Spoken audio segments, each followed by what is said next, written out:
الحمد لله رب العالمين والعاقبة للمتقين والصلاة والسلام على سيد الأنبياء والمرسلين نبينا محمد وعلى آله وأصحابه ومن تبعهم بإحسان إلى يوم الدين. الحمد لله الذي هدانا لهذا وما كنا لنهتدي لولا أن هدانا الله.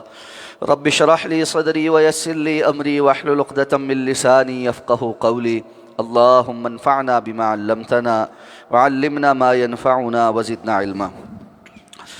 اللہ تعالیٰ کے فضل و احسان سے سورہ النساء کی آیت نمبر 134 مکمل ہو چکی ہے اور آیت نمبر 135 انشاءاللہ آج ہم تلاوت کریں گے. اعوذ باللہ من الشیطان الرجیم.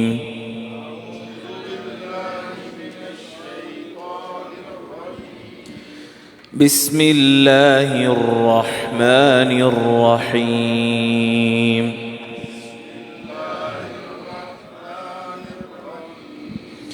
يا أيها الذين آمنوا كونوا قوامين بالقسط شهداء لله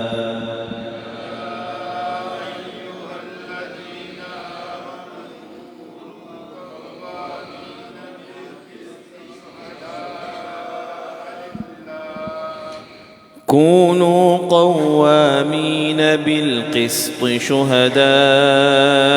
لله ولو على أنفسكم أو الوالدين والأقربين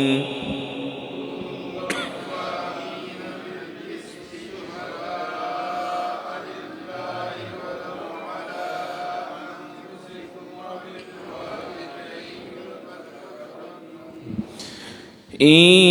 يكن غنيا أو فقيرا فالله أولى بهما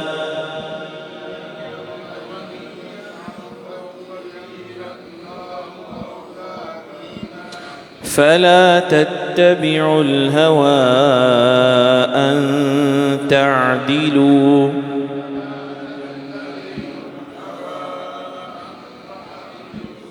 وَإِن تَلْوُوا أَوْ تُعْرِضُوا فَإِنَّ اللَّهَ كَانَ بِمَا تَعْمَلُونَ خَبِيرًا.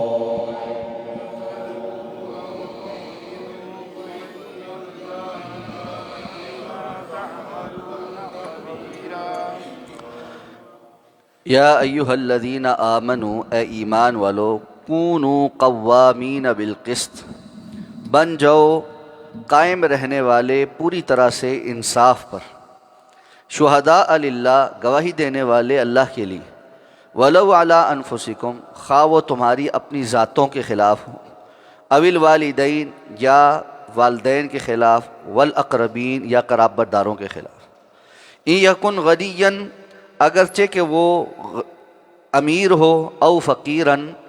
یا فقیر ہو، فاللہ اولا بہما، تو اللہ ان دونوں پر زیادہ حقدار ہے. فلا تتبعوا الہوی ان تعدلوا، تو تم خواہش کی پیروی میں نہ پڑو کہ عدل نہ کرو. وَإِن تَلْوُوا، اور اگر تم زبان کو پیچ دو، او تعرضوا، یا اعراض کرو، فَإِنَّ اللَّهَ كَانَ بِمَا تَعْمَلُونَ خَبِيرًا، تو یقیناً اللہ تعالی ہمیشہ سے جو کچھ تم عمل کرتے ہو اس سے بڑا ہی باخبر. معاشرتی زندگی میں معاشروں کو عدل و انصاف پر قائم رہنے کے لیے جو اسلام نے سنہرے اصول دیے ہیں، ان میں یہ آیت مبارکہ ایک بنیادی حیثیت رکھتی. یہ بات ذہن میں بٹھا لینی چاہیے کہ معاشرے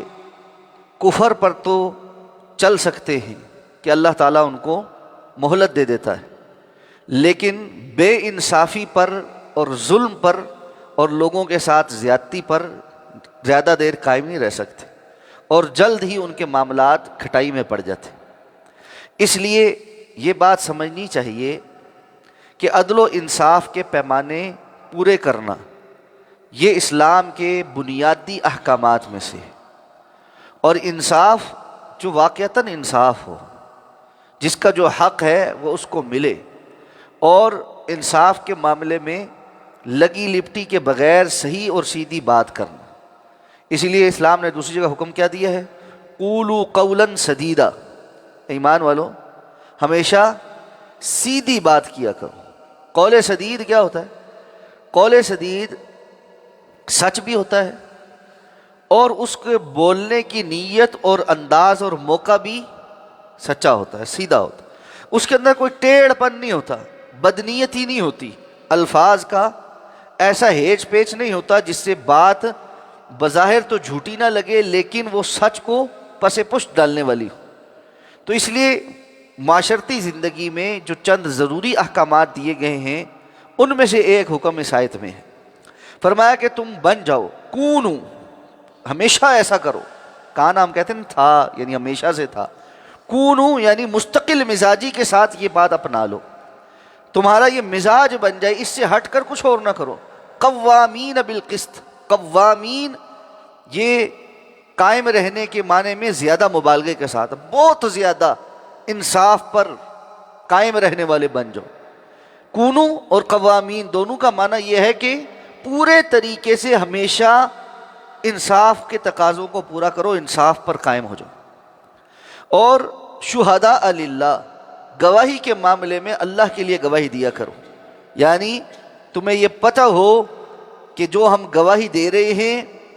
اللہ رب العزت نے اس معاملے میں ہماری پوچھ کرنی ہے۔ دنیا کو دھوکہ دیا جا سکتا ہے، اللہ کو دھوکہ نہیں دیا جا سکتا، اور یہ گواہی اللہ کی رضا کی خاطر ہو، روپے پیسے کے لیے نہ ہو کہ کسی کے حق میں اس لیے گواہی دے رہے ہو کہ ہمیں یہ فائدہ ہوگا، اور کسی کے حق میں اس لیے گواہی نہیں دے رہے کہ یہ نقصان ہوگا، بلکہ اس معاملے میں اللہ تعالیٰ کے حکم کی پیروی کرتے ہوئے اور اللہ کے حکم کو سمجھتے ہوئے انصاف کے تقاضوں کے لیے گواہی دیا کرو۔ اب فرمایا وَلَوْ عَلَىٰ أَنفُسِكُمْ، خواہ یہ گواہی تمہارے اپنے اوپر اپنے ہی خلاف کیوں نہ ہو۔ اب یہ دیکھیں کیا معیار ہے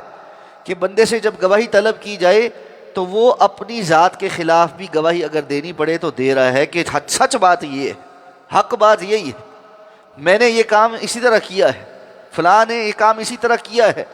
جو اگر معاملہ میرے خلاف بھی جاتا ہے، میرا نقصان بھی ہے، تب بھی دوسرے کی یہ بات ایسے ہی ہے، تو بات بالکل سیدھی کرنا۔ اوil والدین والاقربین، خواہ وہ بات تمہارے والدین کی اور قرابت داروں کے خلاف کیوں نہ جاتی ہو۔ اس سے یہ پتہ چل گیا کہ اگر بیٹا سچی گواہی دے اور وہ معاملہ والدین کے حق میں نہ جاتا ہو تو یہ نافرمانی میں نہیں آئے گا، بلکہ اللہ کے حکم کے تحت آئے گا کہ اس کو سچ بولنا ہے اور سچی گواہی دینی ہے، خواہ قریبی رشتہ داروں کے خلاف کیوں نہ یہ بات جاتی ہو، کیونکہ اللہ نے قرابت داری کو جوڑنے کا حکم دیا ہے۔ تو بندہ یہ کہتا ہے جی میں نے اگر یہاں گواہی دی یا سچ بولا تو میری رشتہ داری خراب ہوتی ہے، تو ایسی صورت میں اگر کوئی ناراض ہوتا ہے تو اس کا گناہ اس کے اوپر ہے، لیکن اللہ کا حکم یہ ہے کہ اس معاملے میں تم نے سچی گواہی دینی۔ ان یکن غنیا او فقیرا فاللہ اولی بہ، خواہ جس کے بارے میں تم گواہی دے رہے ہو وہ امیر ہے یا غریب ہے۔ اب یہ ایک بڑا اہم اصول ہے،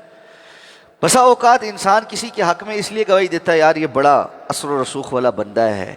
اور میں اس کے متعلق کچھ بھی کہہ دوں گا نا تو یہ کل کو میرا خیال کرے گا، کل کو میرا خیال کرے گا اور مجھے اس سے فائدہ ہو جائے گا، یا یہ امیر آدمی ہے مجھے پیسے دے گا اور میں اس سے بعد میں کچھ نہ کچھ وصول کروں گا، تو اس لیے گواہی نہ دو۔ اور یا پھر یہ کہ بسا اوقات بندہ کسی معاملے میں تحقیق کرنے کی ضرورت محسوس نہیں کرتا کہ اس لیے یہ اتنا بڑا بندہ ہے، یہ کہہ رہا ہے یہ معاشرے کا اثر و رسوخ والا بندہ ہے، اس کی ہاں میں ہاں ویسے ہی ملا لی، اپنا وزن اس کے پلڑے میں اس لیے ڈال دیا کہ یہ تو چودھری ہے تو بس اس کی بات ٹھیک ہے، معلوم بھی ہو کہ انسان کو کہ دوسرا بندہ صحیح کہہ رہا ہے لیکن یہ کہ جی یہاں ہم اس کی مخالفت نہیں لے سکتے تو بس اس کی ہاں میں ہاں ملا لی۔ اور پھر او فقیرن، یا وہ فقیر ہے، یہ بھی ایک رویہ ہے کہ عدل و انصاف کے جب معاملات آئے ایک غریب آدمی دوسرے کے ساتھ زیادتی کر رہا ہے، لین دین کے معاملات مثال کے طور پہ ہیں، ایک بندہ غریب ہے ایک متمول ہے، اب انہوں نے آپس میں کوئی سودا کیا، غریب آدمی اس کے پیسے نہیں دے رہا، اب جب انصاف کی باری آئی تو بندہ کہے یار چل یار تینوں کی فرق پیندا ہے، اے تو غریب ہے نا، نہیں بھی دے رہا تو خیر ہے، یہ انصاف کا تقاضا نہیں۔ اگر وہ بندہ جو امیر ہے خود سے چاہے گا اپنے دل کی رضامندی سے اس فقیر کی کوئی مدد کرنا تو وہ کر دے، لیکن لین دین کے معاملات میں یا دنیاوی اصول میں زبردستی اس سے اس فقیر کی مدد نہیں کروائی جا سکتی۔ ہمارے ہاں عام طور پہ یہ دیکھا گیا ہے کہ روڈوں کے اوپر اگر کسی جگہ کوئی موٹر سائیکل والا غلط بھی چلتا ہوا آ رہا ہے اور اس کی غلطی کی وجہ سے کوئی ایکسیڈنٹ ہو جائے تو لوگ گاڑی والے کو مطعون کرتے، اور یہ دیکھو موٹر سائیکل والے بیچارے غریب نو مارتا۔ بھائی غلطی دیکھو کس کی ہے، یہ دیکھو کہ کس بندے نے غلط کام کیا تو گواہی اس کے مطابق دو۔ اب ایک اور چلن بھی ہمارے ہاں ہو گیا، اور وہ یہ ہے کہ ہم بغیر کسی تحقیق کے ہر مالدار آدمی کے خلاف ہیں، اپنے خاندان میں کوئی ہو، معاشرے میں کوئی ہو، پڑوس میں کوئی ہو، کہیں پہ بھی ہو، کسی کو اللہ نے نواز دیا ہے تو اس کے متعلق یہ بدگمانی ہی رکھنا کہ اس نے حرام سے کمایا، یہ بڑی غلط سوچ۔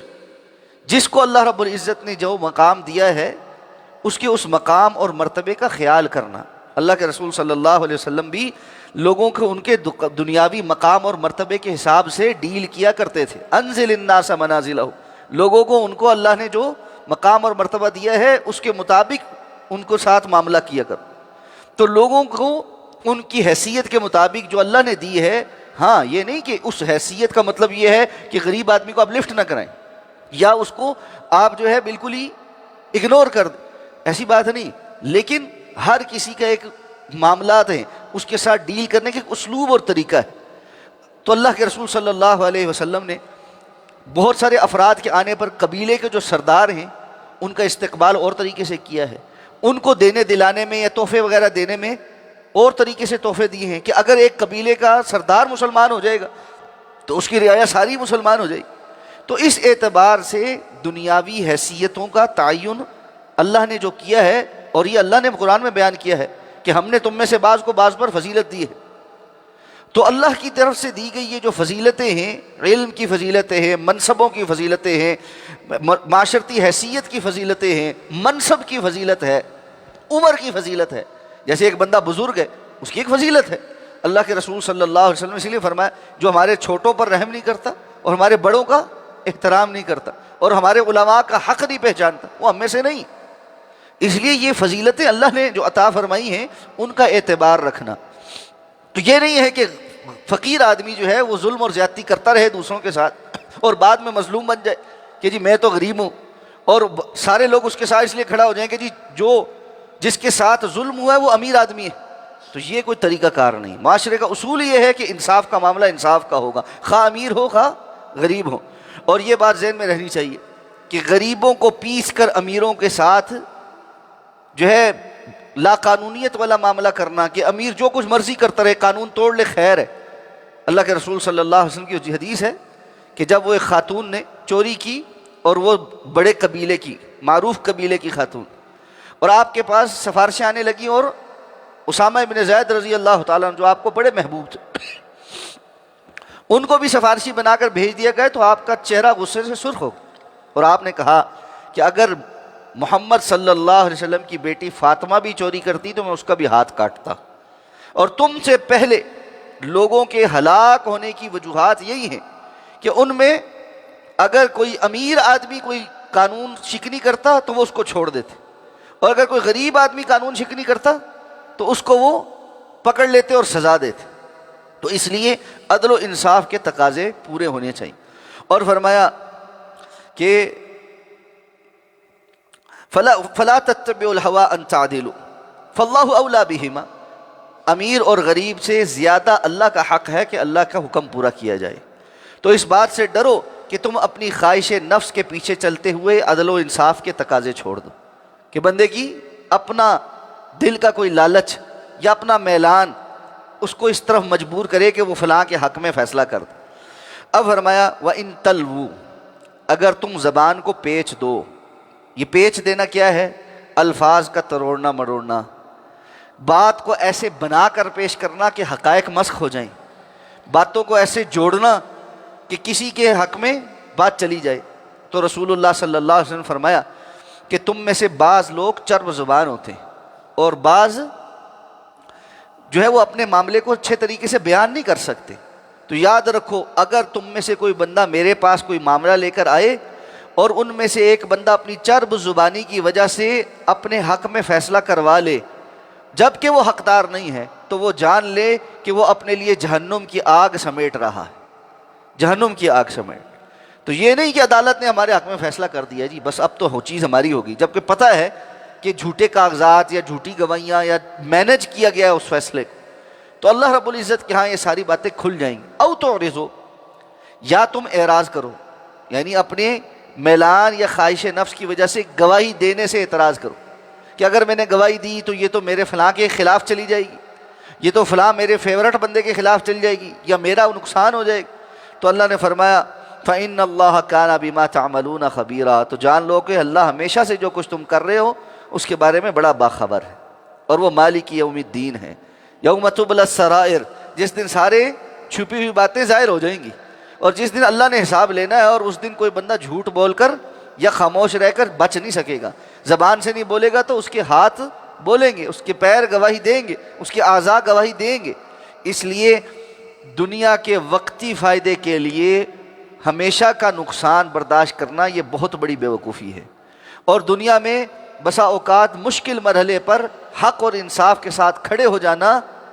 لیکن آخرت میں اللہ کے سامنے سرخرو ہونا، یہ کامیابی ہے۔ اللہ ہمیں اس کی توفیق عطا فرمائے۔ سبحانک اللہم و بحمدک، نشہد ان لا الہ الا انت، نستغفرک و نتوب۔ جی مقلدین کے پیچھے جب نماز پڑھے نا ہم۔ تو خاص طور پہ دفاتر کے اندر نا امام مسجد ہوتے ہیں، وہ کوئی پراپر امام نہیں ہوتے ہیں، چار بندے کھڑے ہیں، کسی ایک کو امامت کے لیے کھڑا کرتے ہیں۔ تو نماز کی جو ارکان ہوتے ہیں، مطلب آپ کا رکوع ہے، آپ کا جو یہ ہاتھ ہے، اس کا جو رخ ہے وہ قبلے کی طرف ہونا چاہیے، اس طرح کی چھوٹی چھوٹی غلطیاں ہوتی ہیں۔ اب پیچھے ہم کھڑے ہوتے ہیں تو ایک تو نماز کی سپیڈ بہت زیادہ ہوتی ہے، علم تو شریف ان کے پیچھے ہم پڑھا نہیں پاتے۔